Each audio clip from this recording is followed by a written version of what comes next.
Alô, Edu, um abraço a você, um abraço aos amigos da Bandeirantes. Bom dia, né? Bom dia já no sabadão. Olha que sexta-feira, hein? A Ponte era mais ou menos esperado que ia perder o jogo lá.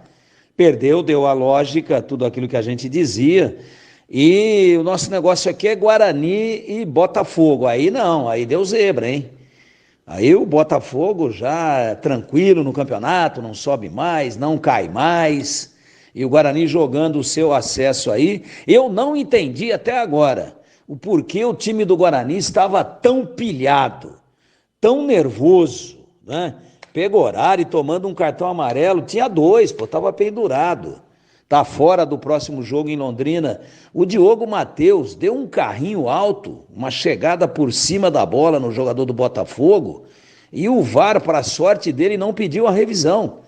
Se pede, estava expulso. Tudo isso no primeiro tempo, discutindo, errando passes.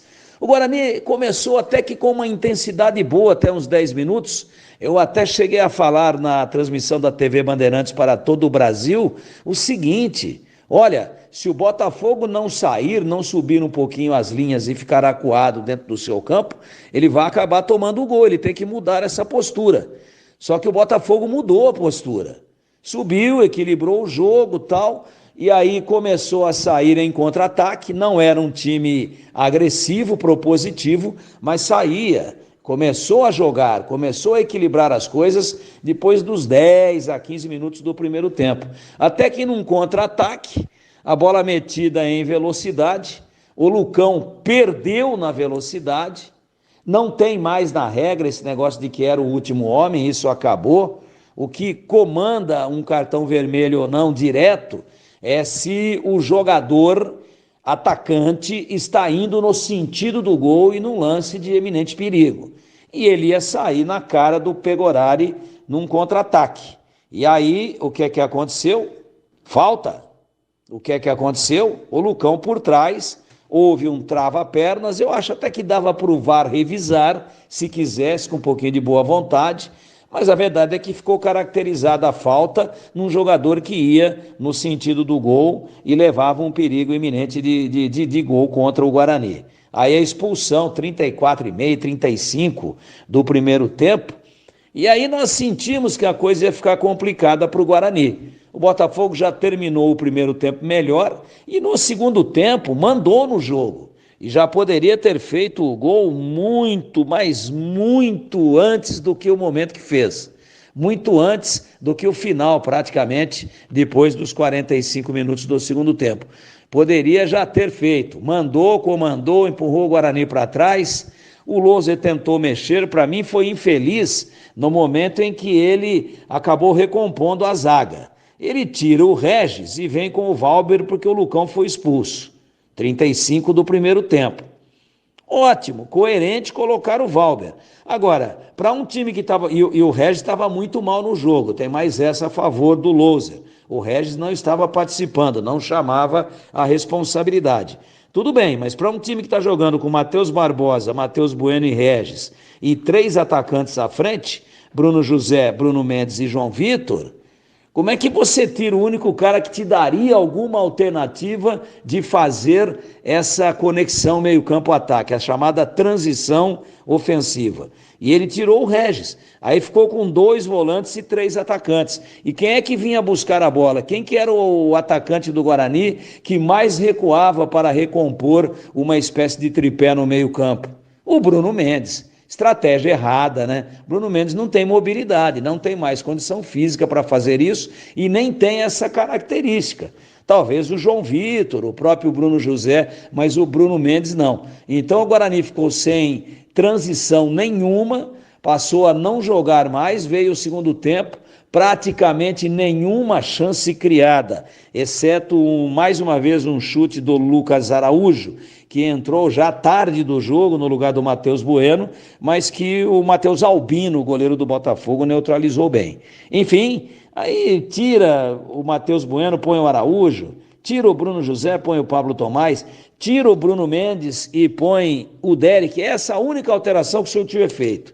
A entrada do Derek, esse cara tem que ser titular. Ele procura, arranca, se movimenta, entra em velocidade. É um cara que volta às vezes para buscar o jogo, que quando o Guarani leva para o fundo, ele chega muito rápido dentro da grande área.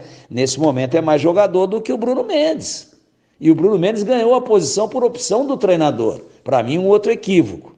Na verdade, uma sexta-feira muito ruim, de pouca inspiração, de pouca tranquilidade, de pouca organização e de muito nervosismo, de muita pilha desse time do Guarani, que entregou 3 pontos aí perigosíssimos, se a gente for aí analisar essa pretensão que tem o Guarani de subir.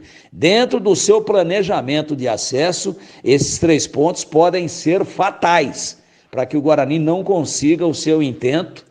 Realmente uma derrota muito perigosa dentro de casa e o Guarani não mereceu outra sorte. Claro que ficou com um jogador a menos, claro que é difícil na atual realidade do futebol jogar com inferioridade numérica, mas nada justifica o motivo que levou o Guarani a perder um jogador.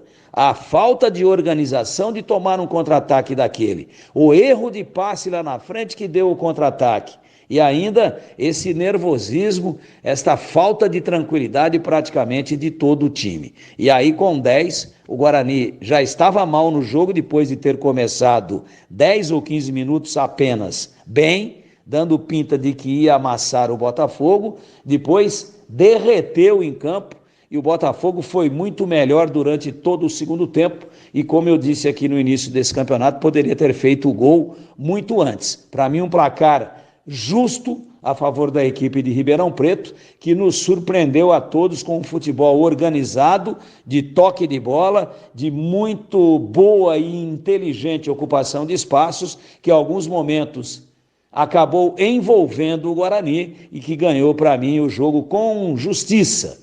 Acabou ganhando com justiça com um gol do Toró, já no finalzinho, já nos estertores do jogo, numa jogada pelo lado esquerdo, nas costas do Diogo Matheus, uma jogada que foi articulada exatamente por um jogador que entrou com o jogo em andamento, o Lucas Cardoso. Lucas Cardoso jogou no Guarani, jogou no Santos, todos se lembram dele. Fez o cruzamento, a bola passou pelo primeiro atacante do Botafogo que se preparava para fazer a finalização, que foi para a bola, que se posicionou para receber a bola, era o Cariús, mas não passou pelo Toró, que bateu.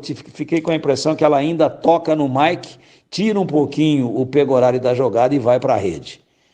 Derrota perigosa, mas eu acho que o Guarani não tem nada do que reclamar, porque realmente deixou a sua torcida muito triste, muito frustrada, com um futebol de pouca criatividade, de muita falta de tranquilidade e um futebol sem inspiração e sem intensidade. E aí, tudo isso somado e triturado num mesmo processador não poderia dar em outra resultante que não a vitória, ou melhor, a derrota em casa, vitória sim do Botafogo por 1-0.